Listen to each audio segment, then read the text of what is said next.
ఈ పాలసీలు ఎందుకు తీసుకొస్తా ఉన్నామంటే ఈరోజు పరిశ్రమలకు సంబంధించి పెద్ద ఎత్తున ముందుకు తీసుకెళ్లే ప్రయత్న భాగంలో ఒక ఆలోచన దృక్పథంతో ముందుకు వెళ్తా ఉన్నాం. ఇవన్నీ కూడా చేస్తూ ఉంటే హామీలు ఇవ్వలేదని ఒకటి సూటిగా నిరుద్యోగ యువతి యువకులకు సంబంధించి ఇక్కడ చదువుకున్న వారు అందరూ కూడా ఇక్కడ డిగ్రీలు చేసిన వాళ్ళు ఉన్నారు.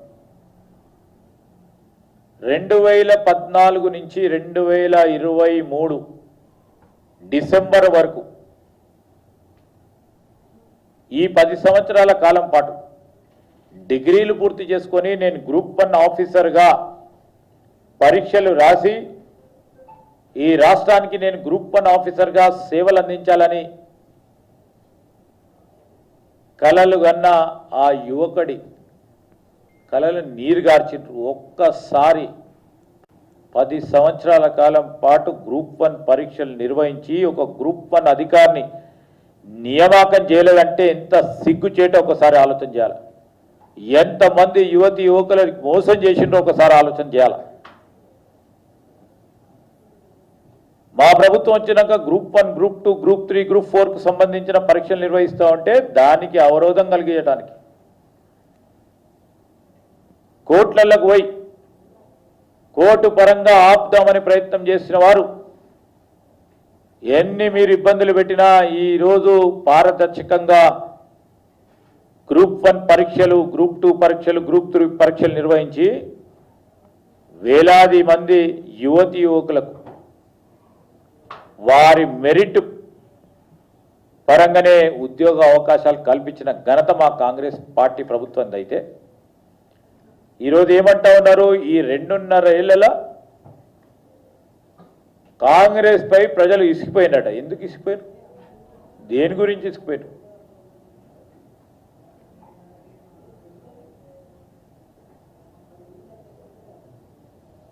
కాంగ్రెస్ పార్టీ 7వ తారీఖు డిసెంబర్ 2023 నుంచి మొదలుపెట్టింది ప్రజాపాలన కార్యక్రమంలో ఆ మహిళా సోదరులకు యావత్ రాష్ట్రంలో మహిళలకు ఉచిత బస్సు ప్రయాణం కలిగిస్తే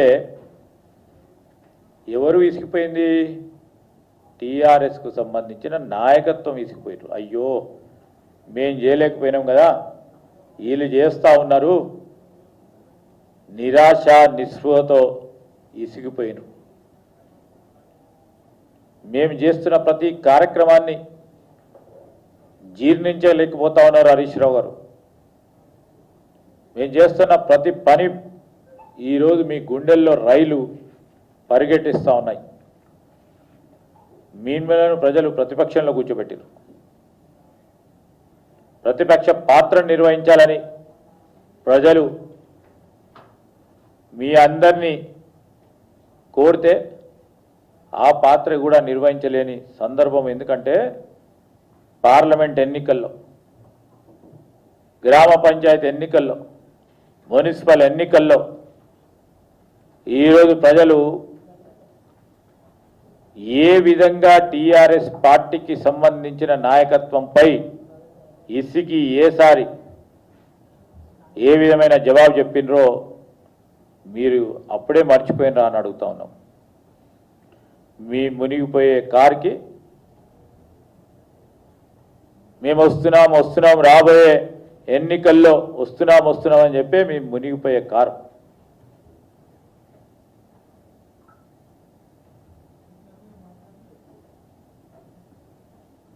మేము వస్తాం, ఆ అధికారి సంగతి చూపెడతామంటారు.